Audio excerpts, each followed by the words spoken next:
for you, Kings fans, wherever you may be. All the frustration and disappointment of the past is gone.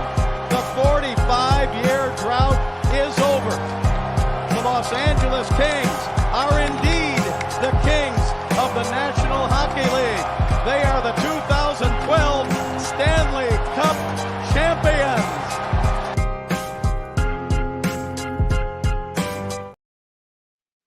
What's going on, guys? Welcome to another post-game live here on Dime Dropper for the 2023-24 season.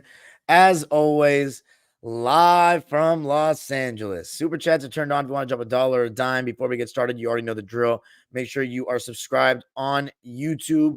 Hit the notification bell so you know every single time I go live or post a video. And you can also listen to this on Apple Podcasts and Spotify. Follow your boy on social media, Twitter, Instagram, and TikTok at Dime Dropper Pod. Well, this was anything but a pretty game. Last night, I apologize for not going live. I had a game that I coached, so I got home late and I had to watch a recording of the game. I did still do Locked On Clippers. If you want to check my thoughts out on the Thunder game, you can go check them out there. And I did post a shorter video on my channel that was like 7 minutes long, so check that out. But Memphis, second night of a back-to-back in Memphis, they're missing everyone. No John Moran, he's out for the rest of the season. No Desmond Bane. Obviously, they didn't have Steven Adams. Then they traded him to the Rockets. No Brandon Clark still. So no Marcus Smart. So they were really, really shorthanded. And we made this game very difficult. And I'm not going to lie, I think we played like trash. I think defensively, despite the fact that we kept the team under 100 points. The reason why he kept them under 100 is because they're just not that good offensively because they're missing a lot of guys. But they had a lot of chances to put us away, and we were very lucky that we were able to win this game. Again, I've said many times this season, as you know, I'm big on just get the job done. A win is a win. But this was particularly shaky because it was a shaky performance in response to a loss by 20. That's kind of what concerned me a bit because this team this season, we've shown a lot of championship tendencies in the regular season in the sense that when we've lost, we've really bounced back with a vengeance. This was like just skinning by this, by this much. Big three by James Harden late. That was gigantic. Kawhi Leonard in the third quarter, he really just took the game by the scruff of the neck on both ends. And he was like, fuck it. Like, we're not going to lose. Like, I'm not going to allow us to lose. And then PG finally got something going in the fourth quarter. But Terrence Mann was the player of the game in this one. Zoo had a good game, but a very up and down game with some bad moments. So let's get into all of that. But the Clippers do outlast the Teddies 101-95. Thank God we won the game, but I am just Clipper Nation. I'm not making any hot takes, but we look shaky as hell right now these first two games after the All-Star break. We don't look well rested at all.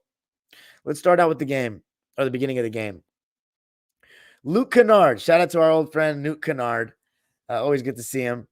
He was actually guarding James Harden to start the game. They had the two Williams guys, Zaire Williams and Vince Williams. Vince Williams, who, by the way, I was pretty impressed with. I thought he played really hard. He really competed. And I know he's been like kind of a revelation for them this season. So he and Zaire Williams were guarding 2-1-3. And that left Luke Kennard guarding James, and that was the initial mismatch. And a couple of times James got by him early in the game and found Terrence Mann for three. And, Terrence was the story of this game, but it started from quarter number 1. He had 10 points in the first quarter, but sadly he picked up a second foul in which his arm was literally being held, and they gave it to him. I don't know what it was about those two female referees tonight, but they just did. Maybe they were Laker fans because they did not mess with us at all. But I don't know what was going on there. Kawhi put us up 8, right? 23-16. And I was starting to get flashbacks from yesterday because we were up 23-16. And then we just ended the quarter poorly. And it was kind of the similar story with when Zubac came out of the game. Now, the difference was in this game, in terms of rotations, James Harden came back in earlier. You saw him last night. He came out early in the first and third, or about midway through the first and third, and then he would sit the rest of the quarter. In this one, he came back in with about 3:45 left in the first quarter. But the most shocking thing of all was that Ty Lue played PJ Tucker. So for everybody that wants PJ Tucker to play and saying, how about him? How about him? Well, he played him, and he was just a complete offensive liability in the first half, mainly. I mean, and here's the thing that's so weird. Ty Lue, because we didn't have Norm Powell tonight, who was out with a sprained ankle. I don't think it'll be too serious. Hopefully he plays against Sacramento. I don't remember when he sprained his ankle, but Brian Seaman was kind of downplaying it in commentary, saying, I think it's just precautionary. So we'll see. Maybe we're load managing Norm. I don't know. Did he sprain his ankle? Who knows? Point is, PJ Tucker playing was shocking to me. I thought we were going to go with Brennan Boston or Kobe Brown before we went with PJ, but I guess the line of thinking is we're older. We want to rotate players. We're playing our rotation guys a lot. PJ's bitching. We want to keep the locker room happy. Let's give him a chance. The guy just is not respected from the outside. He's like hovering in the short corner where he's not going to shoot from, like waiting for an offensive rebound, but he can't really get off the ground the same way. He gets offensive rebounds all off timing and anticipation and just the bounce of the ball off the rim. Like, he does not contribute offensively at all. He'll do the classic, I have nothing off the bounce. I'm going to pass and then screen to try to do something to create an advantage because I'm not a spacer. So my defender's going to sag off me. Let me try to set a screen to create an advantage. But I'm very anti pass the ball and then screen to who you just passed to because you're kind of bringing they just touch the ball. They want to take a second to see what's going on, and you're bringing your defender towards them and making it a crowded situation the second they touch the ball. I tell that to my kids that I coach all the time. That's where I pass and screen away is usually what's taught at fundamental levels. But geez, PJ Tucker, Mason Plumlee, and Russell Westbrook all playing at the same time. What was that? That was a complete catastrophe. No spacing at all. And Mason, I thought he did a decent job rolling to the basket, but this guy had several opportunities to catch lob passes that didn't even look from our vantage point on TV, like didn't even look like that bad of passes by James Harden. Mason Plumlee, I mean, I don't even know what to say. He may have worse hands than Zoo. Then defensively offers no resistance. And the Grizzlies, I'm not going to lie, they were hitting to start the game. They were really hitting to start the game. They're hitting some threes. And we were tied 29-29 after one. As far as Russell Westbrook, he had a quick 4 points going to the basket in that first quarter. But defensively, oh my God, in that first quarter. By the way, I was shocked that Amir Coffey didn't play at all in the first quarter, at all. Russell Westbrook's defense in that first quarter, it was reminding me of Russell Westbrook on the Lakers, which was the guy that didn't try very hard on defense, would get detached off the ball, wouldn't communicate. What the hell? His fans were talking about all defensive team candidacy, and he has been a pretty good defender for us this season, but these last 2 games, just not staying attached, not sitting in a defensive stance at all, just leaning over. I mean, getting lost off the ball, no resistance really on ball. You know what I've noticed about the Clipper players? When Zoo's healthy, they have such an over-reliance on him to bail them out. Like, they just overplay like crazy, and it's not good. We're just like letting line drives to the rim and putting Zoo in tough positions, in my opinion. So, by the way, we're soft switching so much, like even off the ball. Like a guy will just run past the guy and we'll switch. Like, it's insane. And I think sometimes it's lazy. Like, stay attached for a sec, stay arm's length. Like, I don't know, man. I think we have an over-reliance on Zoo sometimes. And I thought he did a good job protecting the rim, but he had some trouble guarding Jaren Jackson one-on-one. Let's be honest. He had some good defensive possessions against him contesting, but there were also times where Jaren Jackson went right into his chest and Zoo only could foul. And his last 2 fouls to foul him out of the game were really bad decisions on his part. Like, when he puts his arms up and then he's pointing his fingers down and his arms down like that, that's a foul. And when you have 4 fouls, and then especially 5 fouls, and you're swiping or something like that, trying to get a block, that's pretty low IQ stuff. You're very important to this team. Very important. So Zoo's got to be better there. He still had a double-double, 10 points, 10 rebounds. And I thought he did a good job protecting the rim. Outside of a couple of missed chippies, he was pretty good. I mean, 10 points, 10 rebounds on 5 for 7 shooting in 27 minutes. He didn't get to the line. And I just have to say, like, the whistle that he gets on both ends of the floor is absolutely ridiculous. Like, I've been complaining about this for fucking years.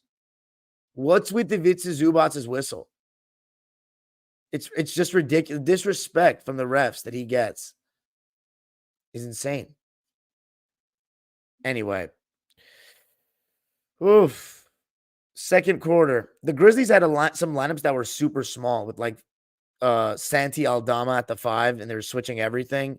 And we started to see that same kind of athleticism and youth that gives us problems against other teams was coming to play here. G.G. Jackson, Vince Williams, Zaire Williams. These guys were getting up and down the floor. But I just think the Clippers are a little lazy. Like, their defense just was not sharp. You know, they allowed 59 points in the first half to this team. We were down 59-53 at the half. And a lot of it was just turning the ball over and then not rebounding. They had 20 more shot attempts than us at halftime. 20 more. Killing us on the offensive glass. And we had 12 turnovers in the first half. And I also just think we were not showing enough resistance, defensively. We do this. Mason Plumlee's not a good defender. Russ and James were not good defensively really at all in that first half. Paul George was mediocre. And Terrence Mann was good. I mean, defensively he was okay, but offensively he was pretty great. The thing is he kind of struggled with foul trouble in that first half. But second half was really making me nervous. The third quarter, we definitely stepped up defensively, but I still think these guys, the Teddies, they just missed some open shots. And again, they just don't have their players. But we only allowed 16 points in that second half. We definitely, I thought, did a better job of clamping down a little bit. But it was mainly 2 guys, if I'm being real. Well, 3, because Terrence as well. Kawhi Leonard and Zubac. Mainly Kawhi Leonard. He really took over the game, in my opinion. Constant deflections, blocks, moments of well-timed help, and offensively was scoring, dunking with authority. Like, come on. He was over it. He was over the bullshit. He was like, we can't lose this game. Kawhi Leonard doing what he does because the other guys were just messing around. Like, Paul George wasn't being aggressive enough. He only shot 6 times in the first half. 6 times. And then James Harden, I thought he created some really good shots for Terrence and other guys. And it was very clear what the Teddy strategy was. It was load up and on the pick and rolls with Harden, help off of Terrence Mann and Amir Coffey. Force us and Russ. Force us to pass to those 3 guys. And we made it easier for them by putting in PJ Tucker. They were just going to help off him as well. And that made things harder for Harden. But I also think James passed up some mid-range step backs. And I think he's just not been creating the same advantages over the last month or so. Seriously. And they had some youth and athleticism. And I also think sometimes Kennard got away with fouls. But our stars were just, outside of Kawhi, really just bullshitting. I don't think Paul George was unserious per se. I think he was just continuing to miss shots. He's really been missing shots lately. His defense was mediocre, which is not good enough for somebody who's this great two-way player. I mean, Paul George, I love Paul George to death, man. He's my second favorite player on the team, and he's become one of my favorite players of all time for his contributions to the Clippers.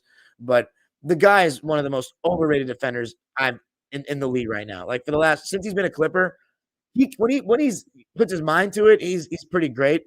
But sometimes his effort and his lack of communication, especially off the ball, is very poor.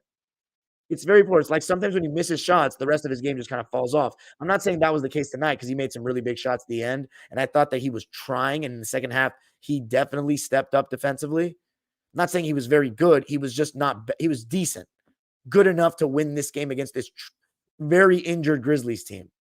But that's not the level that we need him at defensively to win it all. We need him to be great.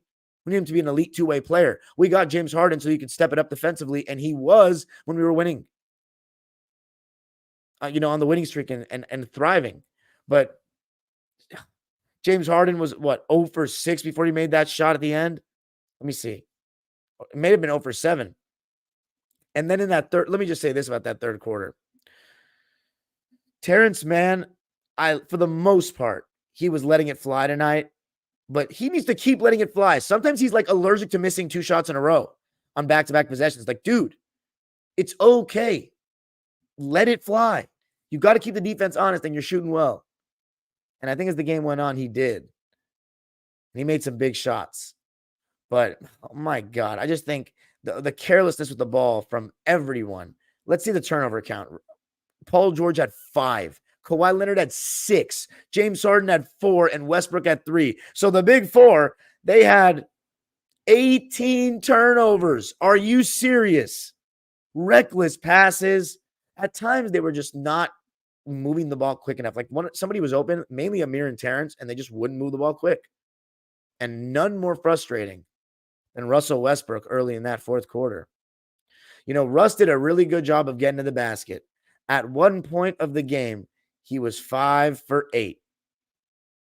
He ended 6 for 15. He was literally 5 for 8. And he went 1 for 7 the rest of the way. Paul George was in. And look, he wasn't having the best shooting game, but he had knocked down a mid-range early in that fourth, right? And Russell Westbrook, 3 straight times down, looks for his own shot. You're the point guard, man. Like, it doesn't surprise me because I know who Russell Westbrook is. He's one of my favorite players of all time. But this is partially why he hasn't won a championship. Sorry, Russ fans. Stupid, boneheaded shit like that. Bro, Paul George is in a slump. We're playing against a weak team. He's a better scorer than you. He just made a shot. And you're shooting 3 shots in a row. ISO while everyone stands and watches you. Seriously, I was getting nervous. I was getting really nervous. Don't prove these haters and Laker fans right, bro. Seriously. These are things that are very much in Russ's control. And he's going ISO one-on-one, 3 possessions in a row because he's 5 for 8 and he's feeling himself a bit. But Paul George, and you know how Paul George is. He's so passive, he won't even do anything. But Russ, I mean, geez, that made me so nervous. We were really flirting with disaster in this game. Really flirting with disaster. And you know who else was really bad? Amir Coffey. These last 2 games since the All-Star break, he's been all over the place. He hasn't been able to guard anyone. He's missing shots, and he's not taking them with conviction. He made 1 good mid-range, but that was it. 1 for 6. 2 points, 2 rebounds, 2 assists, 2 steals. But, geez. I'm not worried about Amir at all. He needs to keep letting it fly, though. Like, stop with this passiveness because you missed a couple of shots. You're shooting really well from 3. But it really was Kawhi Leonard to me in that fourth quarter that started bringing it home. Big-time dunks, huge defense, timely steals. That buzzer-beating 3 to end the third, by the way. And yeah, we played PJ Tucker a little more in the second half as well. Got an offensive rebound, but for the most part, he did absolutely nothing. I'm over. PJ Tucker should not be playing anymore. We gave him his chance. That was it. He had 3 rebounds, and that was it. 0 points, no turnovers, no shots in 14 minutes. Mason didn't play in the second half, just like last night. He was 0 for 1, and he was 6 for 6 from the line. 6 points, 1 board. It was a -5 in his 8 minutes. But I got to give credit to James Harden. He made a big 3 at the end. That step back, that was his only made field goal tonight. That was really clutch. We went back to giving James a lot of minutes tonight, 38 and a half. And after last night, he didn't play much, 29 minutes, or play much compared to what he's been playing.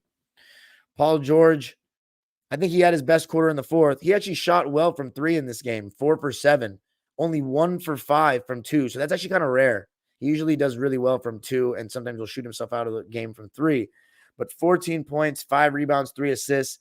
The thing was the 5 turnovers and the mediocre defense really pissed me off. And it's just the timeliness of his turnovers and how ridiculous they are. Just, it can be so frustrating. He needs to play better. He needs to play better. I don't give a fuck that we won because I'm defending Paul George all day today. It's been the month of February. He has not been good. And this is getting longer than what he normally does. He needs to step it up because we're 27 games away from the big time. 27 games away.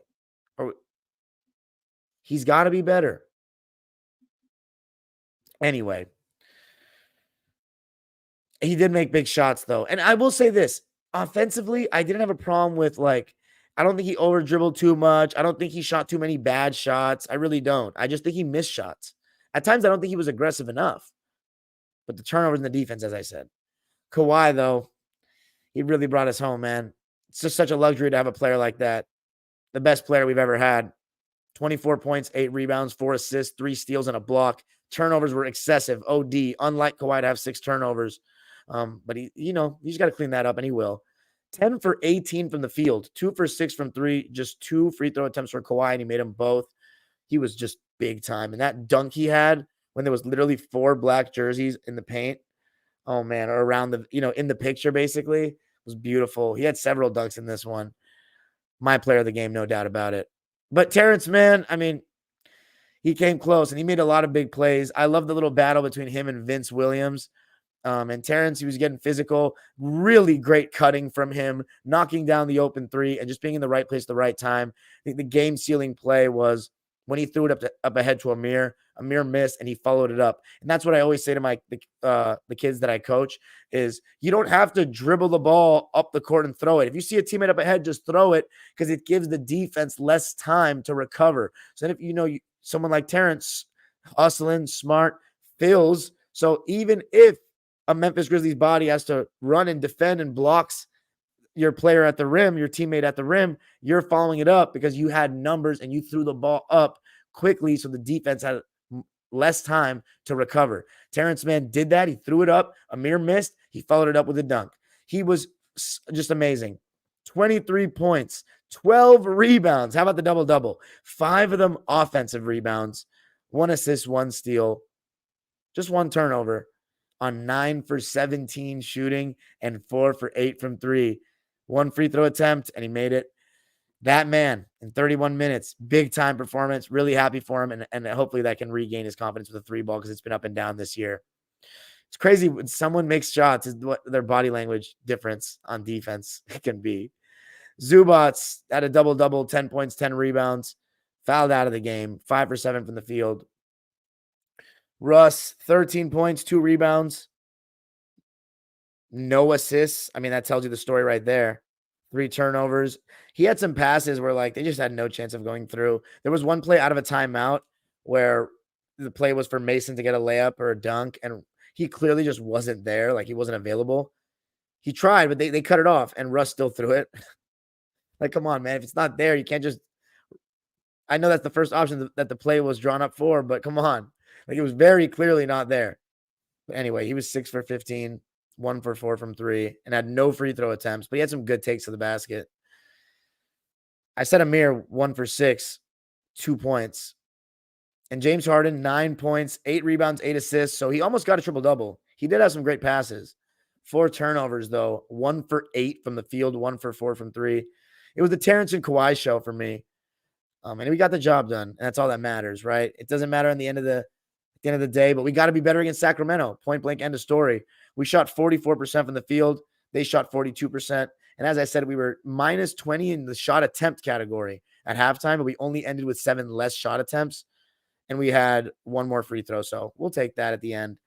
We were 37.5% from 3. They were 23% from 3. They just started out making a couple in the first quarter. But Jaren Jackson, I have to say, he gave us some problems. We switched to Kawhi guarding him late in the game, and he had some really nice stops. But he did get scored on once or twice as well. So, again, I'm very concerned about the small ball with James Harden and Norman Powell out there together. I know Norm didn't play tonight, but they're going to get attacked. And I'm not saying they're terrible, but against the elites, can they hold their own against the stars? James Harden had a huge defensive stop, by the way, that led to that Terrence Mann dunk, and that was him stripping the ball from Jaren Jackson. So big time play by Harden, who I don't think was very good defensively, but he made a big play there. And I don't care that they scored 95 points. My eye test did not see very good defense. Second half, I thought they stepped it up, but Kawhi and Zoo really anchored it. Really. They had a lot of chances, Memphis. But anyway, Clippers win it 101-95. Got the job done. Let's see how we do against Sacramento. As far as the the Lakers, they're playing against the Spurs right now. The Warriors game, LeBron didn't play, and he was at the All-Star game. So there's nothing. I'm not even going to talk about that game. Like, it's just ridiculous. Like, the society that we're living in, this NBA that we're living in, that can happen is ridiculous. I don't care what LeBron apologists say. It's a joke that he is going to the All-Star game, that he's being allowed to do that, and he doesn't play in the actual game with the team that pays him. So, Lakers deserve that loss. By the way, Steve Kerr getting an extension. Steph Curry has 2 more years on his contract, so giving him a 2-year extension. It shows you how much Steph Curry likes Steve Kerr. That's what it shows me. But anyway, I'll talk about Lakers Spurs maybe the next time I go live. I'll be at the game, by the way, against the Kings, so you'll get a vlog. I haven't gotten one in a while, so tap in. Make sure you guys comment on the video. Now to the live subscribers waiting patiently in the chat. Super chats are turned on if you want to drop $1 or a dime. Peace.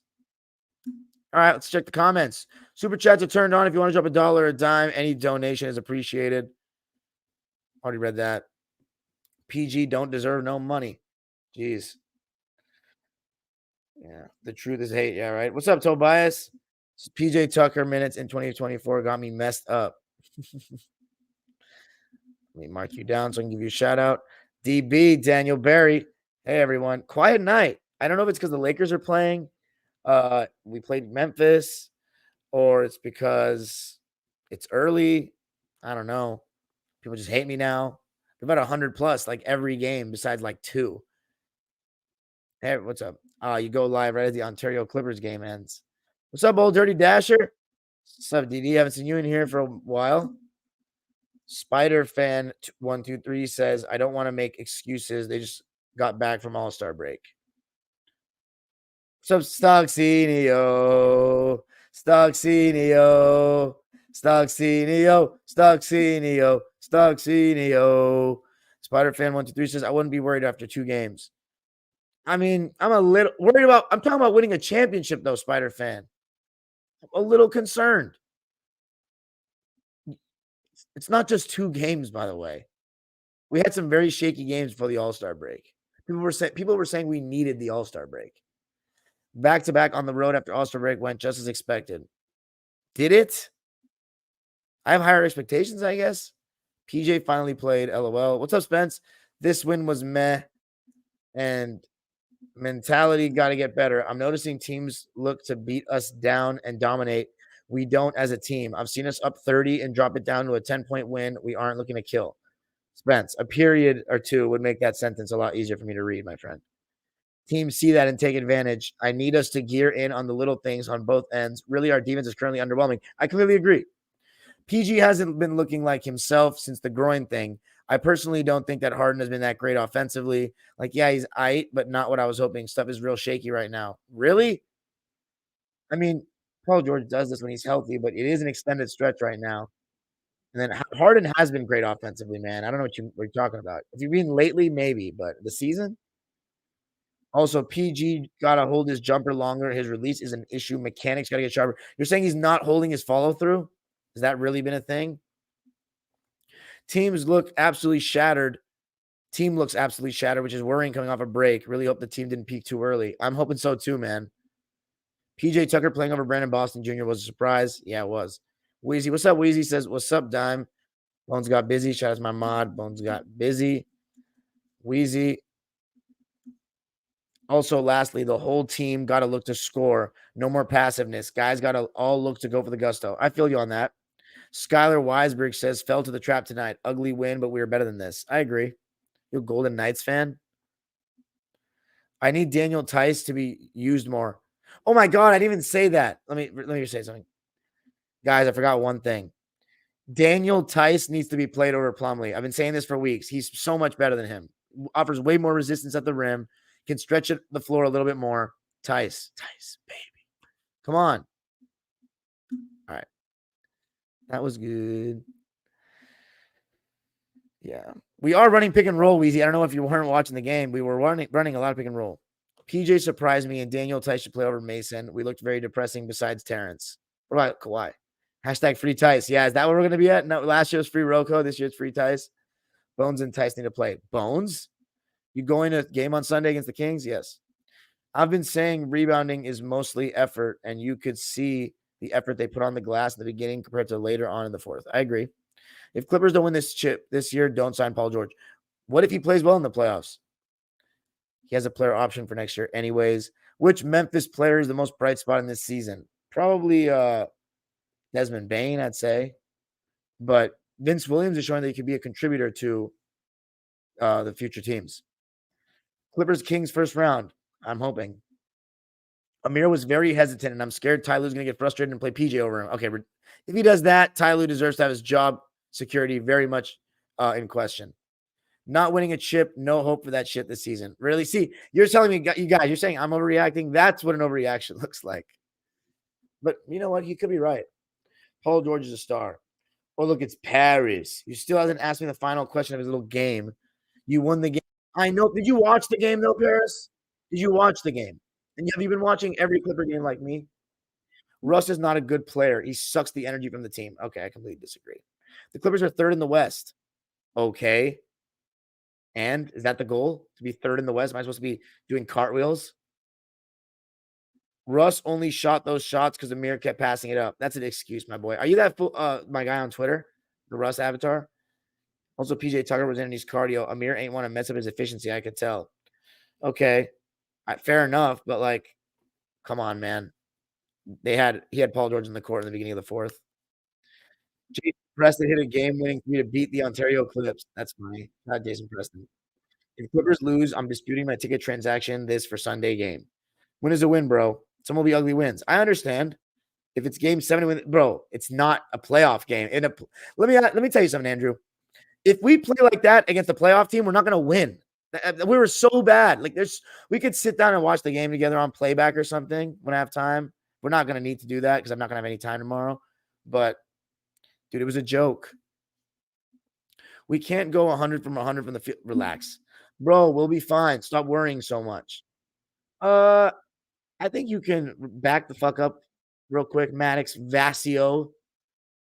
Because I'm not worrying that much. I'm just addressing that this was an atrocity of a performance. We still won the game, and I'm satisfied with that. But there are certain things I'm seeing 2 games in a row that are not a good sign. You know how hard it is to win a championship? I mean, I don't think people don't seem to comprehend how hard it is to win a championship. And that is why I give champions a lot of credit. And that's why people value rings too much is a load of dog shit to me. Because it's very hard to do all these things necessary to win a championship and be part of that environment in the NBA.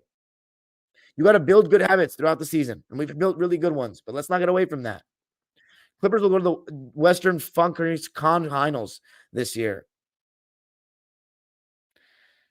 Yeah, sometimes I got to calm down and realize I'm talking to guys who can't even spell WCF.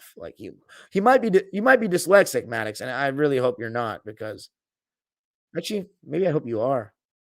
No, I don't. Okay, that was mean. Hopefully just an honest typo. Western Conference Finals this year. That's all. No, it's not all. Clippers will win it all this year. I believe it. So you went from the conference finals to win it all in the span of 1 minute. That's impressive. First Boston game, now Golden State Warriors game. Nasty look on Braun's side. You're funny. Jason Preston. Yeah, it is nasty. Jason Preston got get back tonight. Thanks, Bones got busy. Some NBA games on. That could be part of it. What did Daniel Tice do to be put in the doghouse? I don't know I don't know if he did anything wrong. I just think he seems to prefer Plumlee because of his size, even though he doesn't even use it.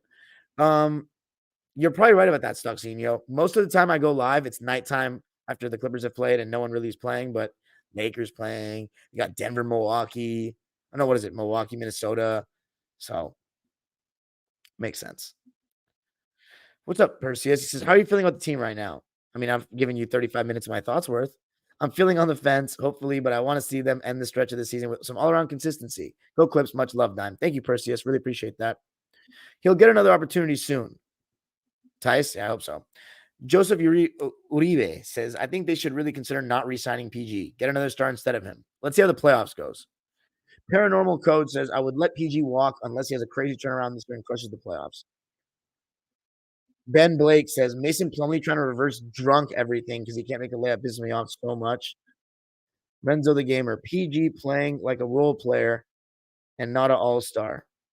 Yeah. Imagine we didn't trade SGA. Tell Kawhi that, Biggie fan. Is that my guy Biggie Sports on Twitter? Please say yes if it is. Imagine KD signed with Kawhi and SGA. Okay. Also, salute Dime. Thank you. Random, but got curious. Fave cheese type. Ooh, good question. I'm going with burrata. That is my favorite. I used to be mozzarella, but then burrata I saw with the cream. That's my favorite. In regards to building good habits, I've seen the same bad habits for years now. Getting punked on the glass and turnovers that make you audibly say how the fuck that even happened. I feel you on that, Paranormal Code. Anything else, ladies and gents? 46 people. Thank you, guys. Ooh.